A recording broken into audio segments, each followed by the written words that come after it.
Good morning, everyone, and welcome. My name is Daniel Cairns. I'm the head of enrolments here at Fourth Rev, and I'd like to say thank you first and foremost for giving your time this morning in what is one of our final webinar events for this program for the year before we start them again in January. Today will be a fantastic discussion with a current learner on the Data Science Career Accelerator, and it will give me great pleasure to introduce Arijit shortly. But before I do, a little bit of housekeeping. This is also about your decision making process that you're on the road toward doing or in the process of doing. So it is up to you to engage as much as you can and ask questions of myself or Arijit in the Q&A function at the bottom there.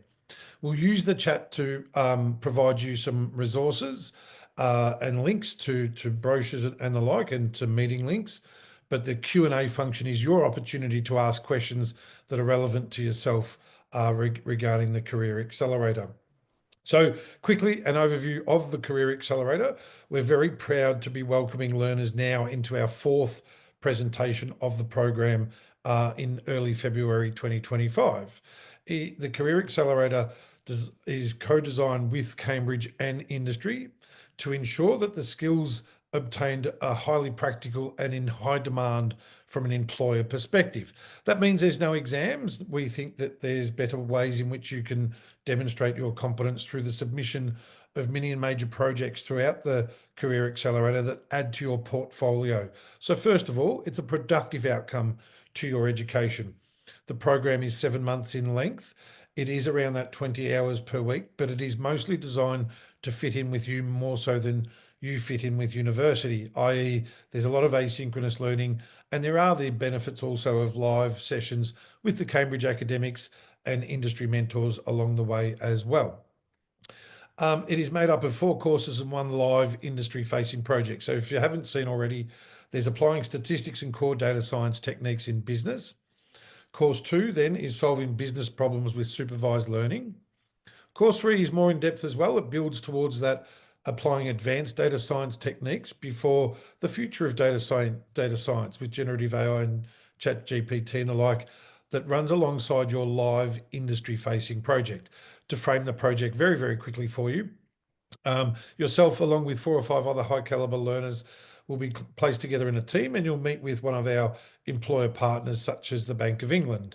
They'll present to you a real data related scenario or challenge in which their organisation currently experiences. And through the application of learning of your first 4 courses, you as a team over a 6-week project will come up with innovative and tangible solutions, presenting your recommendations and findings back to the Bank of England or one of our other employer partners in a consultancy style presentation at the end. The benefit of that is numerous. It's practical application of learning, as I just mentioned. It is also a brilliant networking opportunity to network more deeply with your peers, some maybe all in all parts of the world, and leaders of industry as well. Lastly, if you are seeking a new role within your existing organisation or looking to transition into data science, it is a much more powerful demonstration of your value to a prospective employer to relay how you have applied your skills in industry in the project such as that, than it would ever be, say, to recite an exam result. I'm going to touch on the entry criteria, the payment plans available, on all those other things toward the end, and I'll stick around if anyone else has further questions, but I know you're much more keen to hear from our guest than me. Without further ado, I guess I would like to introduce now our very special guest today. Meet Arijit. He's a seasoned SAP S/4HANA expert with 18 years experience in consulting, business development and implementation. He's successfully delivered 8 end-to-end implementations, showcasing his ability to effectively bridge technical expertise and business strategy. He's won multiple SAP Solution Awards and currently freelances as a cloud architect with specialty in AI use case solutions. It gives me great pleasure to welcome you, Arijit. How are you, Thank you. firstly? I'm good. I'm very good and very nice to speak to you and the other participants here today on this webinar. We very much appreciate your time, and especially as you are studying and working. It's very much appreciated. I'd like to first ask a couple of questions before we get to the audience questions, obviously, which is the main opportunity for people. You were looking at a number of different courses, I take it, before you commenced. I think you commenced mid-year in the second presentation of the Career Accelerator. What was That's that right. Yeah. journey of discovery like for you, and what attracted you to this particular program? Okay. The one thing that comes to my mind at the first thing I would say is the opportunity to actually deal with the real life business problems. Okay. And it is true, I have gone through other education opportunities related to data science and data science applications to solve business problems.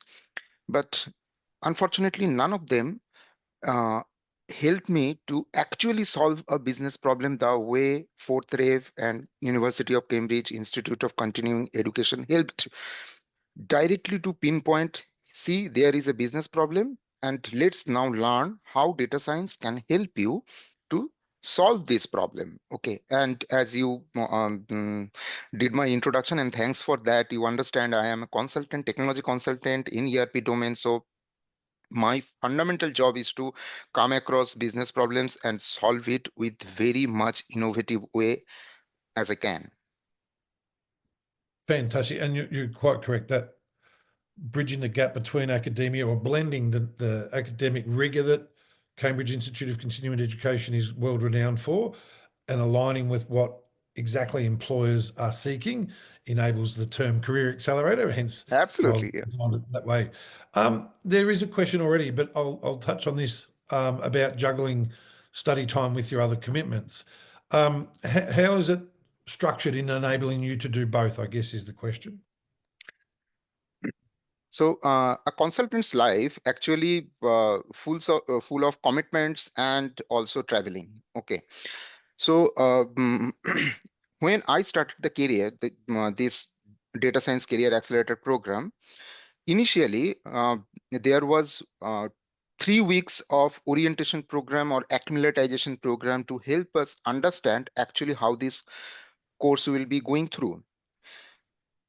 One thing that worked for me, that I very beginning I understood that I need to plan my weeks beforehand, because I need to devote 20 hours of learning and practicing time every week. Okay.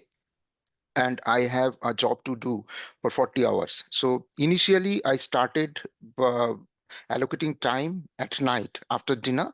I started studying for at least 1 hour, but I could not continue that. Then I shifted my plan to study in the morning. I became an early riser due to this program and my commitment. I started studying in the early mornings, and then I complete my preparation in the early mornings for my daily works and schedules. And having said that, there are weeks when I was traveling and not able to catch it up, and I seek help from my career coaches and also from student support manager. So they helped me a lot to get me or get me through the course and to learn and keep up the pace. But cutting long story short, my my agenda was to keep up my commitment, plan the week in advance, and execute the plan during the week. That's all. That's really, really interesting, actually, that you've demonstrated in your articulated answer there how it is flexible. So whether you are a night owl, as you thought you were before you became an early bird, you can Mhm. do either, whatever fits in with you. So there is a blend of synchronous and asynchronous delivery. There are live sessions each week where you generally get a choice between lunchtime and an evening session. And True. there's some also obviously the industry mentor sessions as well. All those live sessions each week are recorded for a learner's benefit if you can't attend live, but we do give flexibility in the way you attend them. And there is a requirement to attend the majority of them as a part of the program. But the majority of learning, as you've demonstrated, is asynchronous, meaning that you choose when and how study fits in with your life, as opposed to adhering to a university timetable in the traditional sense. And whoever it was, I think it was anonymous, asked ask that question. So very much appreciative. So I'd say it's a blend of 20% live and 80% asynchronous, specifically or roughly. True. Um, how you've mentioned about solving business problems. Yeah. How practical and applicable is the learning for real world data science scenarios? Okay. So let me share an example from my life, my career. So after starting this course, the first course, I believe you already mentioned, Daniel. There are three courses, and the first course is that getting into data science and learning what supervised machine learning can do. At that particular course was going on, the course one was going on, one of my clients came to me and asked me a question of sales price prediction. They are SAP S/4HANA ERP user for a long period of time, and they want to predict their own sales price, product wise sales price. And I used actually logistic regression, which is one of the supervised machine learning model, to help them figure out a proper predictive model for their sales price. And that is actually a mixture of my learning during this course, during the course one. Along with that, the practice session that offered me to learn the exactly how to perform a machine learning model development, its training and its testing, and finally the deployment. Fantastic. So it paid an immediate dividend in delivering that to your Yeah, client. that is kind of a very coincidence for me for my life, but yeah, Yeah. that's a nice coincidence to have. Yeah, Yeah, that's a great example, and I appreciate that. And I guess Daniel in the audience, not myself, but Daniel, who's an active participant. I remember your questions from the previous webinar. I guess he said there, or Arijita answered that question: how much opportunity is there for including original research or product development in the data processing models? It is there are set examples, but the application of the learning is completely up to you.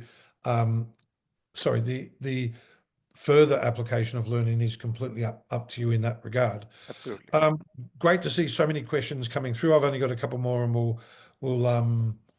we'll get to your further questions from the audience. Um, do you feel connected to your fellow learners in the program? How do you stay in touch and collaborate, for example? Uh, there is a platform provided by Fourth Rev, which is Circle, and this platform helps us to connect with all our co-learners or peers. And I can give you two examples. There is one co-learner named Michael. He helped me during the course to deep learning model development. One point I was not able to understand exactly what professor meant by that particular content of that week. And I seek the help, and he proactively came up in the Circle platform, and he helped me understand that actually how it works and how I should be dealing with that. And thanks to him and to entire platform of Fourth Rep, this is very well connected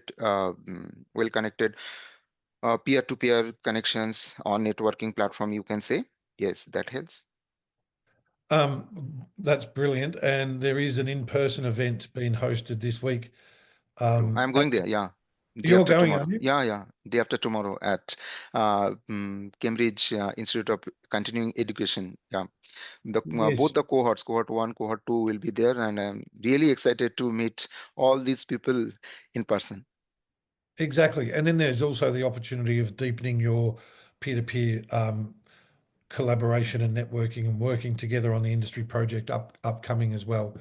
Um, so my next question for your good self, Arijit, what's challenged you the most during the program thus far?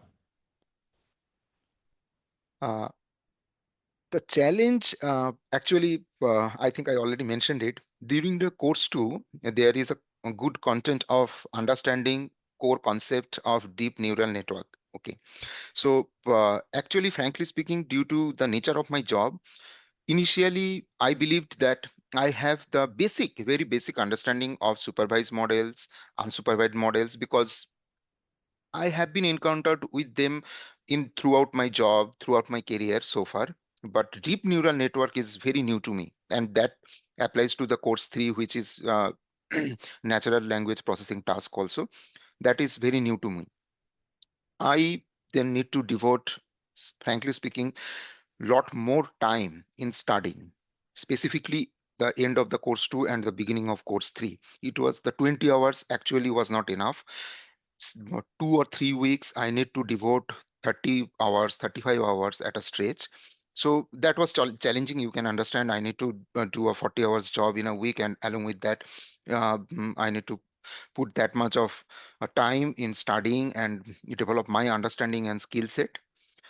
But I think I always tell myself that it's my commitment, no one else is going to do that. So ultimately, how hard it may come, I need to pass it through. So that commitment of mine help me get it done.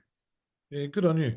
And that's going to happen at times throughout the program. Some areas people may already be quite comfortable and au fait with, and other areas it's completely new. So some weeks you potentially do more, and others you potentially do less. Some, Yes, and true. and again, I think you've already said this so well. Having that structured plan with the support of your success manager and the onboarding process, enabling the development of that will help you really knuckle down. It is there is it's a big commitment, 7 months, 20 hours a week, but to accelerate your career, learning the skills that you will that are I guess the freshest available as well. When you think about many programs that have been developed 2 years ago in a master's sense or whatnot, that's very hard to keep up with the pace of change in industry. So the commitment is certainly obviously worth it in many ways, but it is Absolutely. nonetheless. And we'll touch a bit more on how to engage others when considering the commitment as well. Have you, Arijit, I haven't touched on this yet, but have you had the opportunity as yet during the program to engage with the career coaching structure and the one-on-one sessions? Uh, my career coach, me and my career coach had 4 sessions so far, and the beautiful outcome that I would like to speak about is the building of my portfolio. So far in my journey in professional life, one tool I always used is my CV or my resume. Okay, that I believe everyone else who is attending this session or the entire community of professionals, that is applicable. Right now, with resume or CVs is not enough actually, and profiles or portfolios speak lot more than what a CV can actually speak for myself. And I was not at all aware of that fact, or I was not introduced to that. And thanks to my career coach, she helped me actually develop the goal that I want to achieve after completing this course within 7 months to 8 months time frame, and then 7 months time frame, and then according to that goal, what is my action plan? And out in that action plan, if you deep dive into it, one of the action plan is to develop a portfolio, online portfolio, that my employers or my clients can Yes. surf through to know that what deep learning model need or deep learning neural network I developed. Like, I can refer very recent example of course 3. We did an uh, analysis of a particular institute to help them understand why there is so much customer complaint coming for them, and which requires very deep understanding of natural language processing task. So now I am taking that particular learning skill and assignment in my portfolio, that attracts lot many clients and employers. That okay, then Arijit has done this exercises and these assignments, and this is the outcome. So actually, her involvement uh, in my life is, I would say, I greatly impacted just by introducing to this kind of little bit of tools, knowledge, and skill set to be showcased Love it. in a That's portfolio. fantastic. Yeah, And it is such a, as I said at the introduction, it's a productive outcome from your absolutely. education, as opposed to going through a master's style of program where It is very academically driven, which is great in many aspects, but assessed via more so examinations that you never look at again. This is producing an outcome, enabling you to showcase, whether it be your clients, in your case, in many ways, as you said, that's for them to look at and say, oh, he's got exactly the skills that we need. Or for many in the audience, your prospective employers to demonstrate it's more than a CV nowadays. And the development of that is the cornerstone of the program with the practical elements as well. I'm going to get some audience questions. I've got another couple to come back to if that's okay, but there's some fantastic questions coming through from the audience as well. So feel free to read through them and upvote if you'd like. I'll just do a filter on most upvotes if we've got any so far. Is there a lot of reading in the course, or is it more interactive? There's a blend of both, but Arijit, what would you say in response to that question from the audience? Uh, Sorry, I may have missed you. Will you please refer to the Yeah. exact question? I was just going through the question and answer. Oh, yeah, certainly is. I've sorted it by most upvotes, and this one came up first. So, is there a lot of reading in the course, or is it more interactive learning? And I said there's a balance. There's video content, there's rich media, but in terms of reading and research, how do you describe it? Okay. So actually, there are three mode of learning. Okay. Now, so first is that you attend the regular sessions. One is in the evening, just for professionals like us to working in the daytime and attend in the evening hours. So there are sessions in the evening hours, which is interactive and which is a proper education session. So attend that, and you will gather a certain amount of knowledge. Second mode of learning in this program is that Fourth Rev has a platform named Canvas. In the Canvas platform, you will get all your learning material, and most importantly, that learning modules have the AI facilities you say, or something like that, that reads the entire document, or the immersive reader is there to help you just to listen what has been written in that learning content. Along with that, there are lots of videos placed in those learning contents to help us understand how to actually formulate a supervised, unsupervised machine learning model, or any kind of machine learning models or deep learning models. And third is that whenever you need more discussions, more understanding, reach out to the peers through the circle platform. We actually did have lots of small or focus group discussions between ourselves to clear our understanding. That's a great answer. And Mike has asked a question further down that I'll come to because it's somewhat related. Are there opportunities for further learning and development during the course for people that can commit, say, more than 20 hours? So if you had unlimited time, if you were studying full time, Arijit, could you go deeper down the rabbit hole, so to speak, when you're doing research, when you're doing the business case scenarios, than just what gets you to the competence level of the 20 hours and so forth? Absolutely. Yeah. And the professor of course 2, she actually encouraged us to get into much more uh, into those rabbit holes, if you can refer to that as rabbit holes, much more deep dive into those matters what interest one person, and develop an understanding of the entire data science. Okay, just not, this is not only limited to supervised machine learning, unsupervised, or whatever it is. She also encouraged us to learn the history of data science development. This is just one of the examples I am sharing. And also, all the professors always encouraged us to put references when we submit an assignment. Actually, why we are saying that this data science model will help us to solve a business problem, must be there is a research paper, must be there is a book written by some professors or some educators, which is indirectly or directly helping us to finally deduce to that conclusion that certain business problem can be addressed by certain techniques. That's a great answer and a great question too. So there is the opportunity to dive deeper and further enhance the return on investment that people are seeking.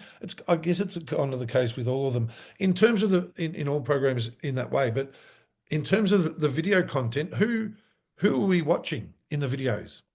As you click through a module, you said we watch videos and there's it Yeah. complements the live sessions, and then you'll go through the modules. Who are we watching on the videos, for example?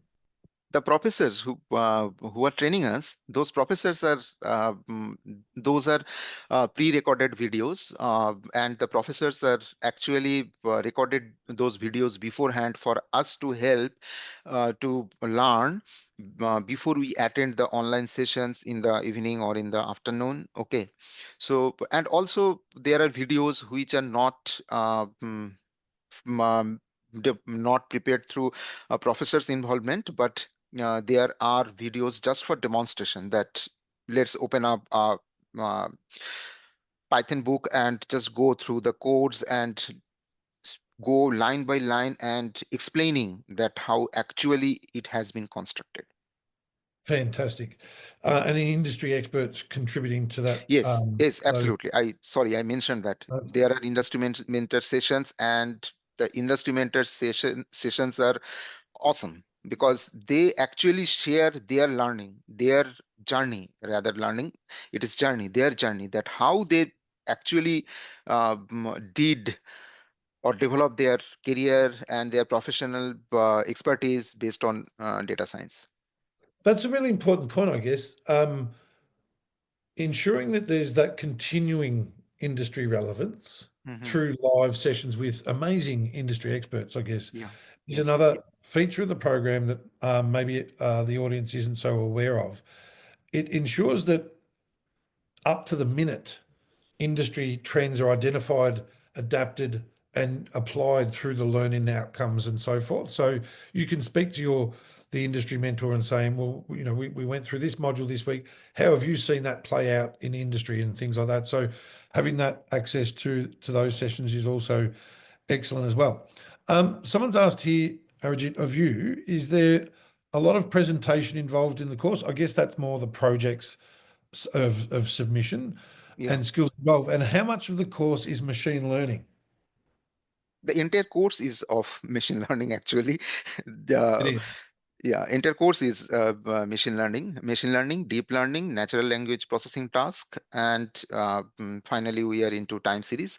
So actually there are three courses, and course one is the starting or you can stepping stone milestone of the entire course. Course one covers supervised machine learning and unsupervised machine learning. Course 2 focuses on supervise and then takes you to the deep learning or deep neural network. Course 3 has two parts. The first part is the natural language processing task, and I believe you'll be knowing that natural language processing task uses deep neural network actually to predict the outcome. So, and the third, next part of course 3 is time series. And again, in time series, deep neural network applies the core of it. So it's all about ML, DL, and actual applications of them. Excellent.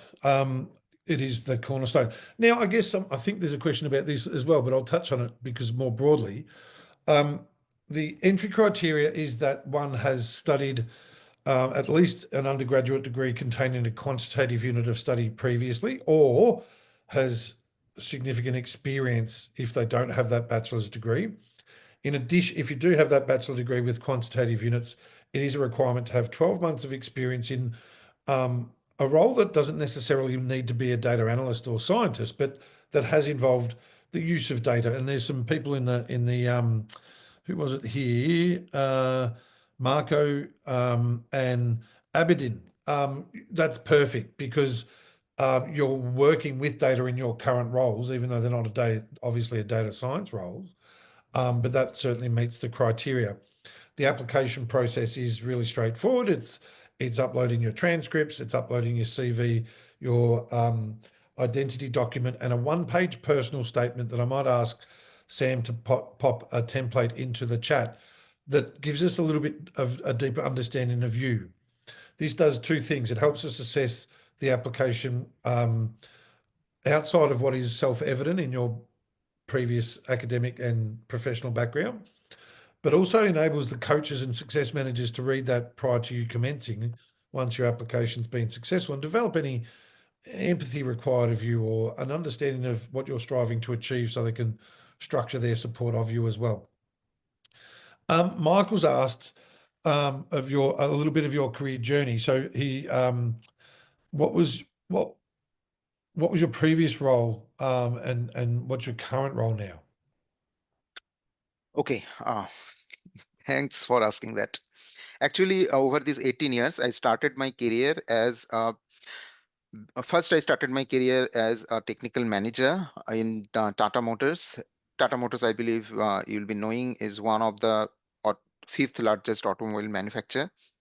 So I was one of their or member of one of their flagship project to transform the entire testing facility with robotics. And I was played first as a business analyst role and then played a technical manager role to implement a proper system to make a testing facility totally automized with robotics. That was my first 8 years in my career. Then I moved into proper consulting. I joined Big Four consulting firm PwC. In PwC, I started my career as a SAP technology consultant. And there again, I spent 8.5 years. And I have been doing this consulting for various clients.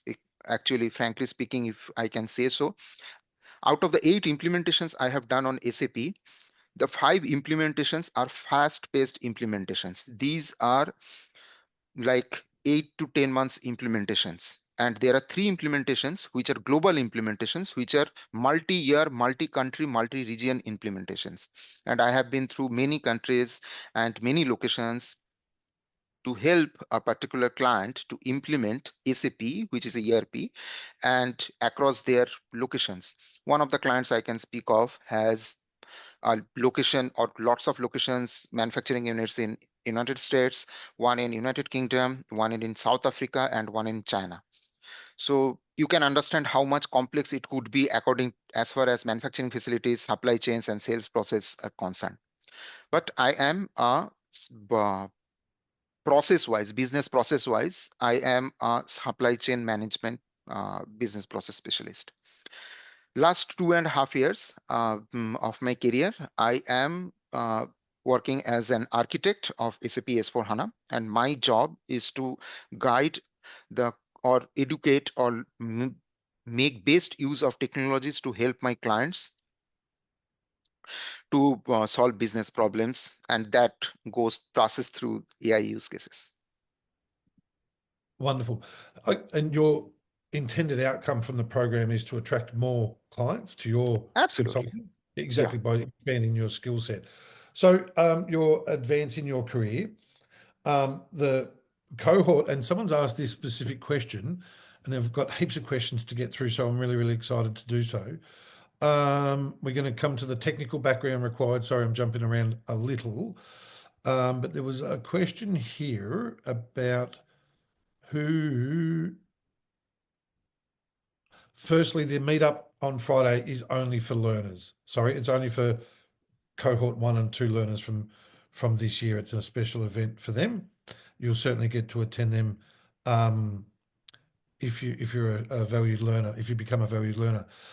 Someone's asked who are standard applicants, which technical background. So I thought I'd ask you the question, Arijit, as to the diverse nature of your peers, and I'll also give some further background and titles regarding that as well. But how broad are the backgrounds of people that you have met and have collaborated with so far? Uh, Variety is huge. Yeah, Obviously, you can understand technocrats like me from technology background, they are there. Apart from this kind of community, there are economists, there are social engineers, means who they are also kind of person working on social communications and social media engineering kind of thing. Okay. And there is a person who is kind of a literary person. Okay, I'm not sure that I know the entire background of her, but it's a very peculiar mix. Very, very, very peculiar mix. And that's part of the beauty of it, to be honest.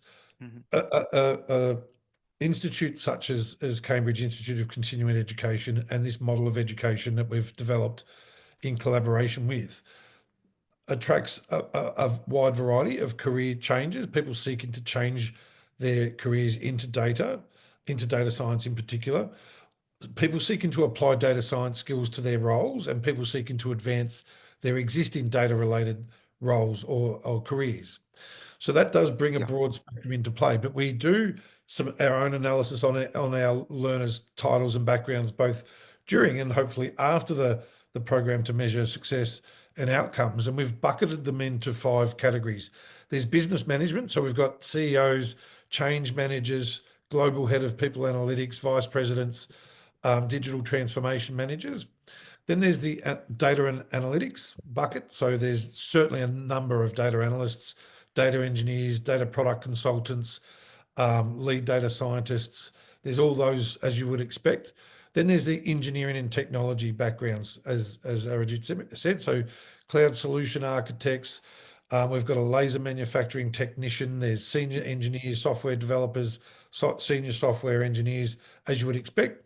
And what you just touched on then is the next fourth bucket of research and scientists. So there's an amazing array of PhD candidates looking to add data science to their research for their thesis and doctorates. There's senior electrochemists. There's a senior bioinformatician. I find that fascinating. And the last one is consulting and advisory. Governance leads, senior change development managers, strategy specialists, senior consultants, digital consultants, and the like. And that's only a sample size of the first 2 presentations. We obviously had a sold out presentation in October this year, and it will be even more varied come January when we welcome a whole host of new learners as well. So it is of great benefit to develop your peer-to-peer professional network because of the caliber of people that are in there. So thank you, Arijit, for demonstrating some of that too. Does the Thank course cover generative AI? This is Vladislav. Across the various topics, do we start from ground zero covering the basics, or do we start with advanced concepts? Now, you've done some already, but there's more to come, obviously, with course 4 in the program. But Arijit, have you covered generative AI so far? I consider the natural language processing task like emotional analysis or sentiment analysis. These are fundamentals of generative AIs, and we covered that in the part 1 of course 3. Yes, generative AI is also covered. Excellent. It's the building blocks of it, isn't it? So, Yeah. um, so Nils asked here, and Daniel, I've got some of your questions that I'm going to touch on as well. Sunil, I think this was an earlier question that I didn't get to. I apologise. Sunil's concerned that that this career path still has quite a lot of maturing to do before becoming fully established. Are there enough job opportunities out there to make this course immediately applicable to the job market? The demand for skilled data scientists continues to outpace supply, really, leading to a robust job market for professionals with the right skills. Employers in the design phase of this career accelerator did vent their frustrations at people not necessarily having the business application of the technical. They came out of universities or they came out of studies with the technical, but not the real application of the real world that Arijit has articulated so well. So, for professionals with the right skills, the job market is endless. Absolutely. The UK is a significant hub for data science as well, even though we welcome learners from many parts of the world. There's thousands of current vacancies as well, and there may be a link that we can chat. But Arijit, also within your professional background, data science has been around for a long, long time. The adoption of AI has been around for a long, long time as well. It's just more Yes. accessible now. But what do you feel about the job opportunities that within the different employers that you work with and the industry overall that you see? One of the job opportunity I have come across during this journey, actually, I interacted with a director of a multi-billion company who they are into actually food processing companies. Okay, they manufactures food for kids, children, or pets also. So I have a discussion with the director of the company, and he was fascinated by the work shown through my portfolio so far, that I developed during this career accelerator program. So that is a kind of feather in my cap, you can say. So I was so glad to have that discussion. I can't tell you more about it. Wonderful. Sunil, also, given you've got the domain skills that you have that you've listed there, your transferable skills are highly sought after. So the program not only focuses on the technical, but as Arijit's already mentioned, it is the business application of that Yeah. technical that sets it apart. The other two areas of the learning quadrant, as we call it, is the personal growth and development that is embedded, and lastly, the employability or the career outcome through that coaching, through shining your transferable skills alongside your new, through the portfolio development and interview skills, all those sorts of things that the coaches are there to assist you with and help you achieve. So Sama has asked, what about career opportunities after finishing the course? That's exactly what it's designed for. Is to enable learners to achieve that. They are endless. Someone's asked about payment plans. So in Cambridge Institute of Continuing Education's charter of making learning more accessible to especially mature age learners, we do have a number of what we have opened up a number of opportunities for people to spread payments out. There is a concession available for those that pay upfront. So the course fees are £8,395. That includes the career coaching, and it will include extended career coaching for those that apply by Monday. And I'll talk a little bit more about that shortly. If you so there's £500 concession if you do choose to elect to pay up front, or there's 6 monthly payment plans with no interest. And for those requiring longer, we do have a partnership with StepX, who offer a 24-month payment plan on finance application. Part of that application is that you meet their finance or employability, not employability, employment criteria, and haven't been declared bankrupt, and all those normal finance checks that people go through, as well as if you are a visa holder, that your visa or work to right to work in the UK is more than 12 months beyond the end of the program. Um, People from anywhere in the EU can also apply for StepX. But the best thing that you can do is speak with your enrolment advisor. There is a link to book a call with your enrolment advisor. It is the best thing that you can do to have a genuine and empathetic conversation about what's best for you. Just on that, Arijit, you spoke with Otto, if I recall. What was Yeah. that process of discovery with Otto like? Was it hard selling, or was it more empathetic about your decision? I actually, before speaking to Otto, I thought of it will be selling from his side, but actually it is not. He asked me two questions, other than I'm just specifically mentioning those two questions because we have other discussions also. He asked me that how much of Python background I have. Okay, am I a coder actually or not, or exactly how much of that kind of experience I have. So I was very upfront and frank with him that I'm not a coder. Uh, as you can understand from my professional background, I am a software implementation person. I am a consultant. I'm not coder. So he then asked me the next question. Then how much of proficiency actually you have in Python? So I said that I understand. I understand the framework, or you can say beginner level of understanding I have. Then he said that here is the learning journey that you should be taking before you actually start the course one. As I was mentioning, there are 2 to 3 weeks gap or 2 to 3 weeks time period Fortran provides us to help us elevate ourselves to a position where we can actually learn the entire data science. So we should not. And I actually what I did, I was so committed. I actually take those advantages, and I elevated myself to a position where I can understand Python at least at intermediary level, and that helped me a lot. And more or less, I still not a coder. I help the coding staff, or the this coding help actually from generative AI, like Gemini from Google or OpenAI, etc. Okay, those are there. So we take help of that. So Yeah. it's not a big deal. So that's a great point. And someone's also asked which technical background is expected. Um, Python proficiency is a requirement, but it's not an insurmountable barrier. We can assist through some courses that we can provide. You've got time between now and then to do so, but it is recommended the process that you undertake to obtain as much support from us as you can is that you do submit an application to reserve a placement, because they will sell out in January, that you then obtain from your enrolment advisor some of those assets to develop your Python competence, and then you sit a very straightforward technical assessment if you haven't done Python before. If you know Python, fine, you'll meet that level of criteria.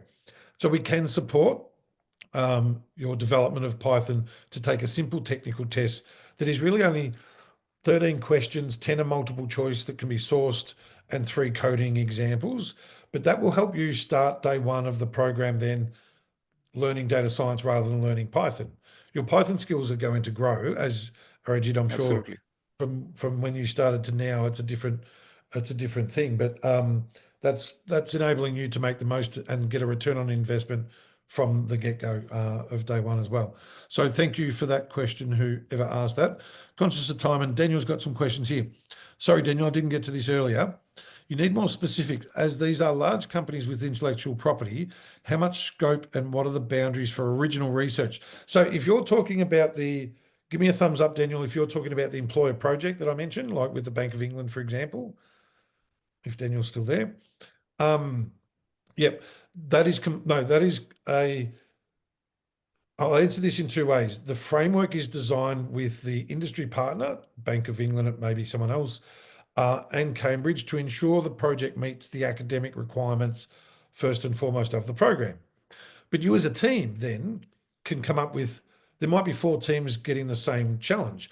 You have the freedom in which to then apply your learning from the programs to come to do your research, to come up with really innovative and push the envelope sort of solutions in that context, and get feedback from the Bank of England there. So we design the project, but you do have the freedom to as a team to implement your own research and outcomes. There are often NDAs that are required, non-disclosure agreements, when working with the caliber of industry partner that we do. Daniel's also asked, this is for you, Arijit, is research and development an active component of the modules? Daniel's asked. Is research and development an active component of the modules? Research, yes. Yeah. Development, yeah. Sorry to interrupt you, Daniel. Actually, research is endless. Whatever interests you, you take that journey. You keep on taking that journey. Okay, and there are lot many ways actually this program helps you, and also the professors that you will be interacting with, they encourage us, they encourage me, they encourage everyone in the program to carry on a particular topic of interest, and then you deep dive into it. But actually, if you are thinking of the other aspect of it, very formal research and development project, you will be doing that. Okay, that would be, I think, the next opportunity you should be looking after this this course. Okay, but professors and all the career coach you'll be interacting with, or success manager, everyone is very much encourageous about it. Excellent. We'll get through a few more questions. Is industry knowledge important, and how does this program assist in identifying the right industry to work with? Industry knowledge is such a very varied term. Your coaching is going to help you identify the opportunities that would be best suited for you based on your values, for example, which is a really, really important career consideration. There's no point finding the right job in an organisation that doesn't align with you in a value sense. It's not going to work. And the sooner people realise or the sooner people consider that in their job search journey. But it's also that not only the type of company, it's the type of role. If it's a large organization and they're seeking a specific role amongst a team of many, that may help the entry point. Or if it's a startup, a fintech startup that's seeking a data scientist to do it all, it might require obviously a different degree of experience and competence, of which many of the learners have. So there's many things to consider, but it is most important that you lean on your coach to assist you with that, and that's exactly what they're there for. And I'll touch on the extended coaching offer available shortly as well. But always your transferable skills are highly valued and shouldn't be underestimated. Thanks, Daniel, for your comment and your continued participation. Vladislav has also asked, who's also a contributor in the previous webinar I hosted recently. I recall your questions there too.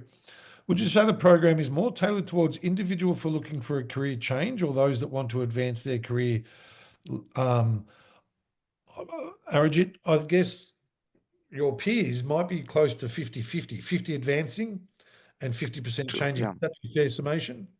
Yes, absolutely. I would be more knowing about them day after tomorrow. But having said that, I have an interest actually to uh, for the growth in my career. Actually, that is my keen interest.